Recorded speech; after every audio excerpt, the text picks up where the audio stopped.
I was such an outsider, was so alienated when I was young that drawing was like my only connection to society. That was the thing that was going to the only thing I could see that was going to save me from a really dismal fate of, God knows what, just a complete and total loser. I couldn't do anything else. I had no other skills. No social skills were completely nil when I was young. Gradually learned over the years how to relate to people better. As young, I had a lot of problem with that.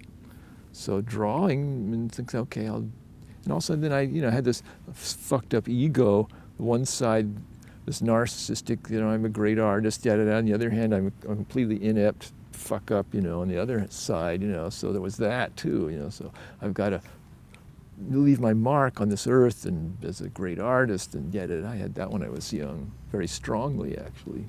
It drove me, because the other side was so powerful too, the negative self-image, so I didn't understand this at the time, that I had these two sides to me that's all figured that all later on, And the only way I could do it was by just spending all my time on artwork and just, working on that craft constantly, I had nothing else. I really had nothing else. Being born in 1943, and I came of age in the 50s, and at the end of the 50s, there started being some cartoonists who were more personal, like Jules Feiffer. I don't know if you know his work, a little more personal. And I was very inspired by Harvey Kurtzman's satire and all that. So you start to feel your way. It was, cartooning comic books up to that time had been a very low-grade medium. You had superheroes, and then you had funny animal characters, and you had Archie teenage comics, and war comics, crime comics, science fiction comics. There wasn't anything really like in the comic book world that was a personal artistic expression of the artist himself, that just didn't exist, wasn't there. And being a comic book artist was the lowest level of commercial art. Comic book artists were embarrassed to admit that that's what they did for a living in those days. But being an outcast and alienated person, and feeling my way and my ego, I thought, I'll push toward a more personal use of this medium. And then when I did those hippie comics with LSD-inspired stuff, and that went over with the hippies liked that, and then that gave me more confidence to get even more personal. That's when I started actually drawing like these crazy sexual fantasies and all that, which alienated half the population. All the women went away when I did that. Well, when I was young, I did comic strips about, that one angry strip about with the nuns in it, where the nuns want to chop off my penis. So that was like a more obvious reaction to going to Catholic school and all that. But growing up, being in Catholic school and going to church and all that stuff, and getting this programming from a young age obviously affected my mental development in some way that is very particular. When you're raised in that kind of extreme religious ideas about heaven and hell and all that stuff, I've gotten to the point now where I look at it as a kind of brain damaging thing for children to program them like that with that stuff. And then when I started to question that, and I didn't start questioning it until I became like a social outcast as a teenager.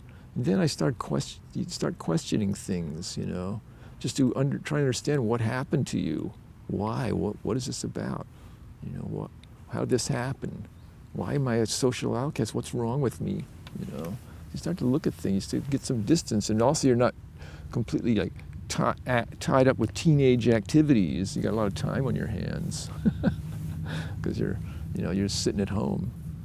As they start to question, and then when that all fell apart, Catholic faith fell apart. It's just, wow, this is just it's a bunch of nonsense. So then you just start to look at the world differently.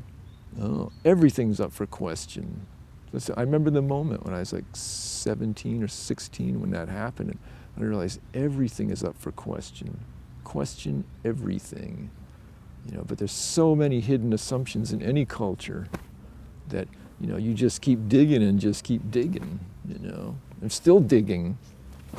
But, what you realize is that humans have a lot of trouble with the truth. There's just so many layers of deception and delusion, different kinds of lies and deceptions, political, religious, economic, moral, all of that, I just have to keep examining it all. We are creatures that are always morally evolving. So we're constantly dealing with the moral issues, constantly. And that religion is part of that, is some way to deal with the moral issues of behavior and empathy for others. The golden rule, do unto others as you would have them do unto you. And Jesus' thing about we're all brothers, we're all in this together, and all that stuff. And meanwhile, there's tribal rivalries and political rivalries and the gender battle, and there's all this stuff. And how do you behave? How do you behave toward other people? That's just a ongoing, evolving. Hopefully, it's evolving. That we're getting nicer, or what one would hope. I don't know. It's an open question. Was drawing comics therapy for me? It was, I guess you could call it therapy. I don't know. It was kind of just a way of coping with the world, just a way of dealing with reality. I was so afraid and alienated, a frightened little boy. And being programmed to enter the world of work. Where am I going to fit into this? I was not interested in, how I was incompetent at anything that would give me a position of anything in business except mopping floors or something, in that world. And I had my family was kind of lower middle class, and there was no money to go to college or anything, and even art school, I didn't even, and I took some courses, I remember in summer courses in art, and this teachers they didn't like what I was doing. He said, you keep drawing these cartoons, you're going to end up selling pencils on street corners. They just didn't. Comic books? Why you care about comic books? There was no place for that. So I didn't know what the hell I was going to do. But meanwhile, I just kept drawing, hoping that somehow that would eventually. For a while, I remember when I was young, I had this idea that I would have to go to New York and try and get a job in commercial art, and do something. But even that, I wasn't competent with materials and stuff that you needed to use in commercial art, And then, I had some luck. I went to Cleveland, and I got this job in that greeting card company. He hired me to do color separation. So color separation involved training to use technical equipment, airbrushes and stuff. So I actually had some schooling just by working at that greeting card company in commercial art skills. But then the hippie thing came along, and I didn't have to be a commercial artist. No. I got lucky. Thing that I always liked, the kind of low-class, lurid aspect of the old comics, Always liked that. Was attracted to that. And I always looked to that for inspiration, that low-class thing, because it was, they weren't taking it so seriously, They weren't taking comic books seriously, and that I thought that appealed to me about it, the lurid, sensationalistic thing about comic books, and to take but then I use that for my own personal expression, so it's, it's kind of ironic. But then, when people started promoting comics as a serious form of personal expression, then it, it could take on a high seriousness, and that can be very, I don't know, it can be pretentious, it can be inhibiting, Then you have comic book critics, oh my God, So I always still refer back to those the old comics that were done by, you know, a lot of artists who were not intellectuals. They were, a lot of them were working class or lower middle class in their origins. You know, Jack Kirby and stuff, you know, come from the working classes. And yeah, and they always had that lurid aspect to it, comic books, which is a good thing, good, you know, lurid exaggeration. I mean, this one woman who wrote this Spanish woman wrote this thing defending my work from this political correctness criticism, and she said this, come on, comic books have always had this lurid, exaggerated thing. You just, that's part of what they're about. You know, it's kind of rough sometimes, it's rough. It's lowbrow and it's rough sometimes, but, you know, it's part of what comic books are. And I personally find that appealing about them, about comic books, that aspect. You know, part of what art's about is to ask difficult questions, yeah, that's right, and to bring up disturbing things that are in the human psyche. But, for instance, you take like German expressionist art, look at Otto Dix and guys like that. Not very popular these days. You know, you go to a store that sells art books, and it's hard to find those guys, hard to find Otto Dix. You know, it's just too disturbing view of humanity. It's too negative. People like the pretty things. They want to see, you know, Van Gogh, something pretty, you know, something, you know, Renoir and Degas, you know, stuff like that. I understand that. I like pretty things too, you know, but I also love Otto Dix. Love that stuff. George Gross and these other guys from that school. Love that stuff. And some of them, there's great ones from that period that you almost never see because it's just too weird. It's just what they saw, those German guys in the 20s and 30s in the early days of the underground comics. There was a comic store in San Francisco run by a guy named Gary Arlington. He ran this comic shop.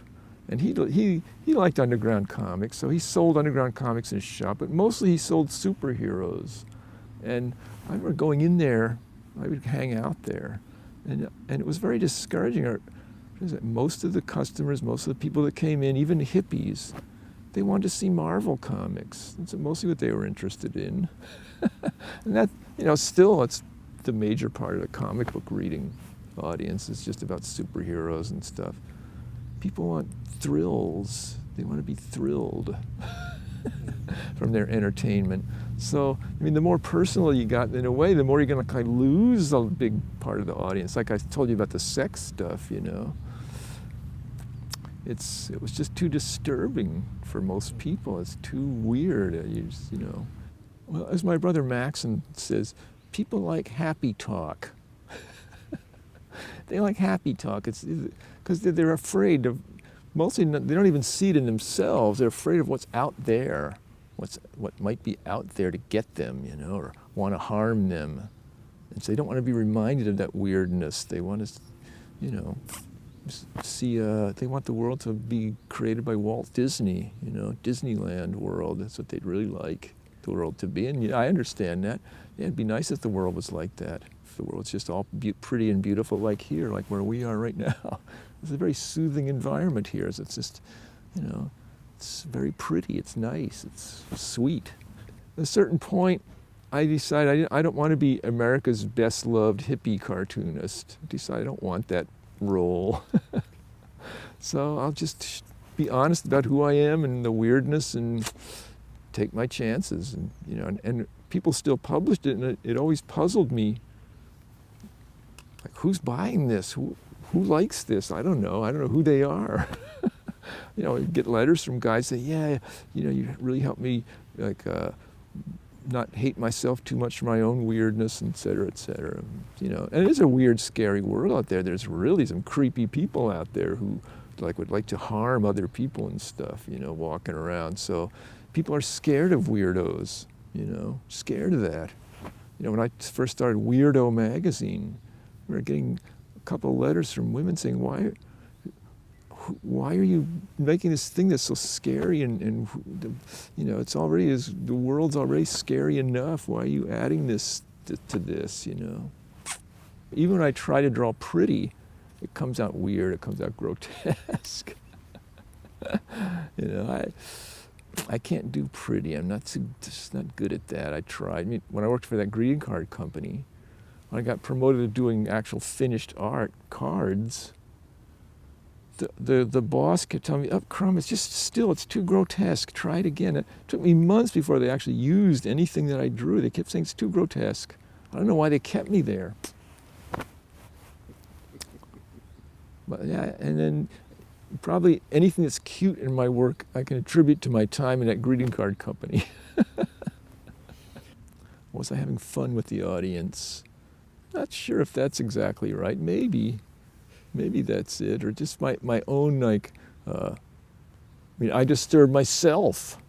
It's like, it's like looking in the mirror, what you see in the mirror, drawing these fantasies and think, God, this is so sick. Why am I, it's almost like pathological in a way, It's like the guys who actually do terrible things in the world, serial rapists or whatever like that, or killers, or, while they're doing it, part of them knows this is terrible. Why am I doing this? They have a compulsion, antisocial compulsion. So my artwork, I'm not sure if it's antisocial exactly, but I have a compulsion to reveal the truth about myself, for better or worse. I don't know why I have it. Maybe it's like a guy who exposes himself in public, and he why does he do that? What? He knows people are, think it's disgusting or whatever, but can't help himself. He has to do it. I have to expose myself in my artwork. I have to expose it. I don't know, maybe it's just about, you can put a noble slant on it and say it's the truth. You want to reveal the truth. You're a truth teller, Maybe that, but I don't know, maybe it is a little bit having fun, because then you put it in this humorous way, and that, it's kind of like, okay, it's almost like telling a dirty joke to your old aunt, and just to see her get all offended, there's that aspect to it, There's also in me the thing that if you reveal this, okay, you're going to take the heat for it, but now it's out there. Now you've put it out there, and everybody can see it. Now we know. Like that, one of the most controversial things I ever did that got me in a lot of trouble was that strip called "When the Niggers Take Over America," and then "When the Goddamn Jews Take Over America." Oh, I got a lot of shit for that. Spiegelman really raked me over the coals for that. And I had this friend who was a Mexican, like a left-wing idealist in San Francisco. He wouldn't speak to me after that because I did something about beaners, in that strip. And I just I had this inspiration when I have this thing. When it comes in my head, I think, I got to do it. I'm going to get hell for it, I know, but I have to do it. Somehow, somebody's got to lay this out. It's like there's this shit underneath that people just don't want to confront. Okay, just put it out there, this whole paranoia, just lay it out there and put it in a comic book. It's a little bit exaggerated and all that, so it's like I'm not actually promoting those ideas that we should be afraid of black people taking over. I'm not actually promoting that idea. But then there was a right-wing white supremacist newspaper that actually thought I was on their side, and they reprinted that strip without my permission, because they thought, hey, Crumb is one of us. So you really believe this too? So they're dumb enough to actually take it literally. Playing with those kind of images, playing with racist images and stuff like that, the key word there is play. And some people think that that's not right. You shouldn't play with those images. It's too hurtful. But, what can I say? I'm sorry, I hurt your feelings, Sorry that I used the word nigger, I'm sorry. But, somehow, I don't know, somebody has to put it out there and okay, it's almost like, you make a martyr of yourself. Okay, I'll take the heat. I know I'm going to get heat for this. I'll take it. Okay, I kind of knew that. You have to put it out there in a way that's, the least possible harm. You don't want to harm people. You don't want to hurt people. I didn't put it out there to hurt anybody's feelings, not why I did it. And fortunately, there are a few black people who understand that. I've gotten letters, and I have, from black guys that understand that what that's about. There's lots of blacks who don't and are angry at me for doing that stuff. And the same with the women thing. There's some women who get it. There's a lot of women who don't. As you say, they take it at face value. They think that I'm actually, promoting, doing harm to women or something. I don't know. It's funny. When I first realized that they were actually taking it at face value, it surprised me. That wow, they're really getting it wrong. Wow. And I've examined this whole thing, and now there's a rise in young people, a certain segment of young people in America, and I don't know about Europe, I'm not sure, but in America anyway, that are becoming very, very extreme about sexism and racism and feminism and Me Too and all that stuff, becoming very extreme. And I can even sympathize with that, I see the point, yeah, centuries of abuse of, people of color and women and all, sure, yeah, and I try to be considerate and, in my behavior with people and not impose or, anything like that, or promote any kind of, negative ideas about women or people of color or whatever. But that stuff I did, the artwork I did, that used those images and expressed those kind of feelings, I stand by it. I don't, in the face of that, I still think that that's something that needed to be said. It needed to be done. I did it, and maybe it's somewhat in innocence, and it probably hurt some people's feelings to see those images, but it's still, I had to put it out there. I don't regret that I did it. I don't feel like I made a mistake to do that. It wasn't a mistake. And okay, when people go through extremes like that, it's just like, when the communists took over Russia and they just started rounding up anybody that had the slightest tinge of bourgeois in them, it's this, and it became very extreme, too extreme, this idealism can be very extreme and then harmful in its extremity, to thinking it's doing good by, putting down anything that goes against the correct line, so political correctness. And it becomes suppressive as a problem. It could even lead to censorious policies in the government and stuff like that. And they don't realize that they're playing into the hands of some very bad people. They don't realize that they're kind of